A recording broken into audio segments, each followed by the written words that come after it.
infinitely complex. So what did you do here with the bacon? So for the ice cream, I like to work with this slab bacon, and we just dice it up, and then we render it out.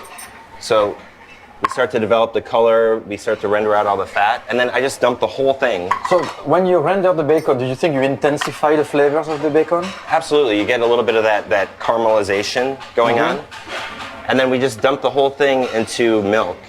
Milk. Yeah, and then we infuse this. So you actually see all the fat has congealed and floats up to the top. Yeah. So we can just strain that right off. So we're really just getting the... It's really smell like bacon. I mean, it's smoky. So that will become an ice cream. Yeah, so we just strain out the bacon, and you'd be amazed. I actually thought we'd be able to use the bacon bits for other things, but all the flavor is sucked out.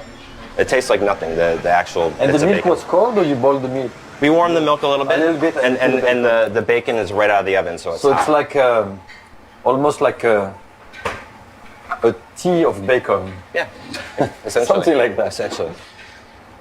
So I thought that figs would be a great vehicle for this bacon. And you know, figs, there's a sweet spot for figs. It's either they're mealy or they're so ripe they're mush. Yes. So I've been spending all morning trying to find just the right specimens. I roasted some in the oven here, and they're starting to they get really juicy and soft. Yeah, can I see that? Yeah, very juicy and soft. You can see that. Pastry chefs are a bit of a pyromaniacs as well, right? So this is another cool way to kind of just briefly kiss these with some heat, and that's what the torch. Did you use the word kiss? Kiss with the flame. Kiss with the flame. Okay. Yeah, you use the torch a lot. I have noticed that. It's a different way of using fire.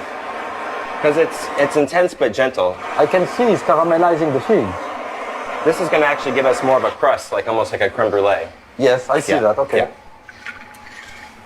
So again, with our bacon ice cream. Now we're talking about presentation here. Yeah. So I thought some red wine caramel.